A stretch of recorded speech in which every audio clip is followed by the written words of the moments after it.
Hi everyone, Don Smith, Sony Artisan. Today I want to give you a little tip that I learned from another photographer by the name of Charles Kramer. And this tip really helps me to take an image that's pretty much looking like this, a raw file. And in a couple of quick little clicks, we will process it into this.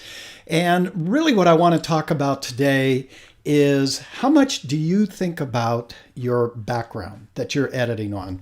Today I'm in Photoshop, but this works for Lightroom also.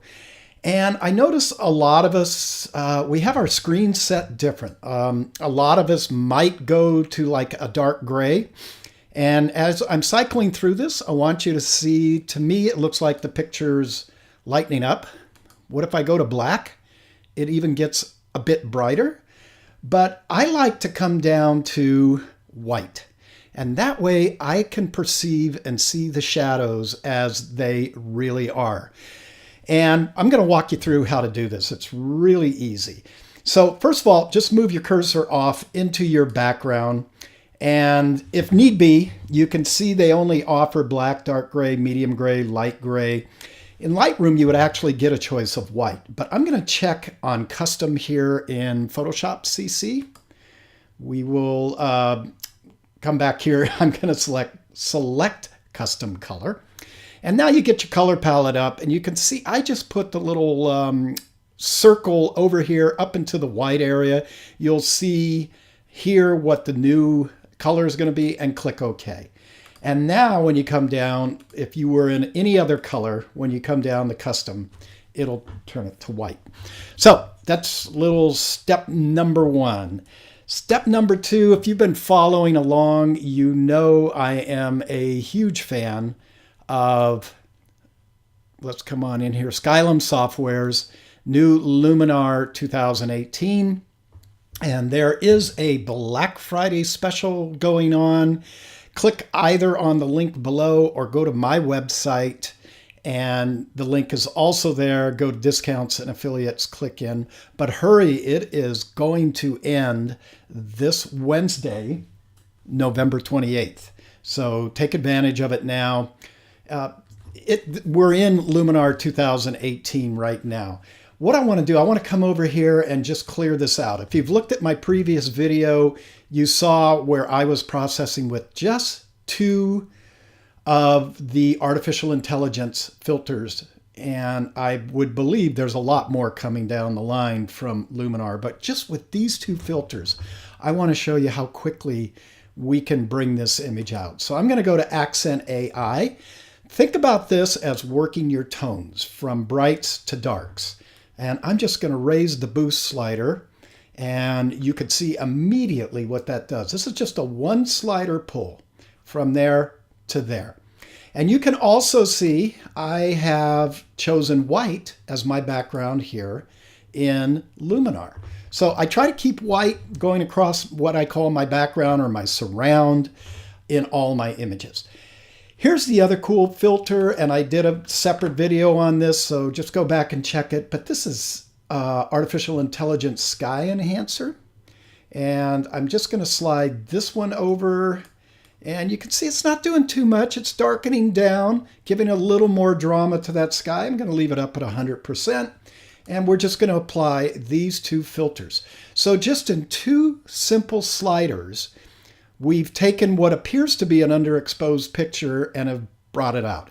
Now let me expose while this is processing, or let me explain rather, why my image looked rather dark. I shoot all my landscapes exclusively with the Sony A7R III. I want to come back over here to the raw file. There we go. Oh, well, it's been applied on the raw file. That's why I can't get to it.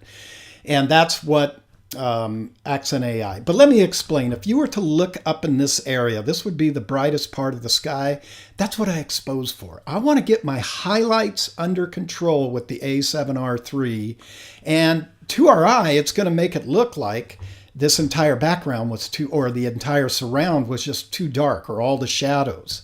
That's pretty normal. That's pretty typical. If you're one that tries to make a decision by looking at your LCD strictly in the field, I think you're doing yourself more harm than good. Instead, be looking at your histogram. And if you don't know how to read a histogram, you can always go online. I have different blogs that explain histograms. Really easy. It's just the left side represents your shadows, the right side represents your highlights. I want to get the highlights under control in the field. Why? Because if I blow the highlights, I can't get them back. The A7R3 is so good at getting the shadows that I know I can bring that up in processing. Okay, let's take a look. Is this really a finished image? Well, when I look at it like that, it looks pretty darn good. But remember, your eye can be fooled. So I'm going to hit the Command minus button, and I'm going to drop this down quite small. Now, everything in here starts to look a little bit dark to my eye. So I'm going to come on over to the Layers palette. I'm going to add a Curves Adjustment layer.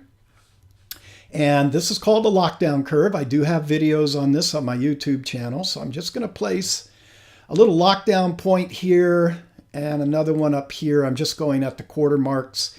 And now I come over to where my main data mass takes the big dive, coming down off of this spike.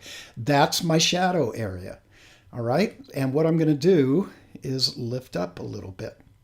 Okay, now that's kind of minor. Let's bring that up, and I'll come over here to opacity, and we'll take it down, and we'll bring it up. All right, but I'm not completed yet. I'm going to darken down these edges again. So I just make sure that that mask is selected. Now, if the mask is white, I want to paint out with black. So come on over here, and if that's not black, you can hit the little arrow key here, or the little squares, or simply hit the X key. And make sure it's black on top. Then just tap B for brush. And before we start brushing, make sure opacity up here is at 100%. I'm going to tap the right bracket key. And I'm just going to go around this. I would rather do it this way than adding a vignette from different processing programs. I really like the vignetting tool in Lightroom and Photoshop, but sometimes I just like to kind of make my own vignettes. Now let's bring this back up so you can see the effect. We'll turn the eyeball off, on, off, on. Now this is going to invite the viewer's eye to pull into the scene because the tonality is just a hair brighter from there to there. Let's take it back down, and I think you'll really see the effect with a lot of surround, white surround, down and back. And you can see how it just makes the castle in that foreground jump out, but the darkening around the edge is what's going to hold the eye. Always work your viewer's eye back into the center of the frame, as Ansel Adams once taught. So I hope this little tip helps you out.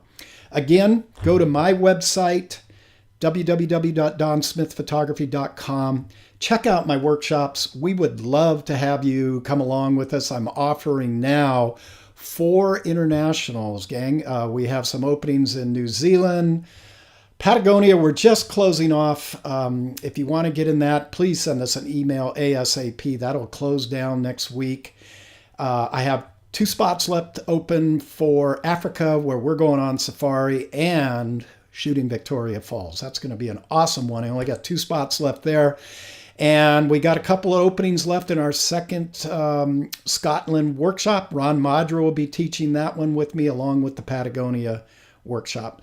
Check it out on my workshop page on my website, or any of my domestic workshops. We'd love to have you, and I can teach. These are just small little tidbits that I'm throwing out here. We go a lot more in detail in the workshops, and we do a lot of image reviews. So until next time, this is Don Smith. Keep getting out there, keep shooting, keep the passion going. Take care.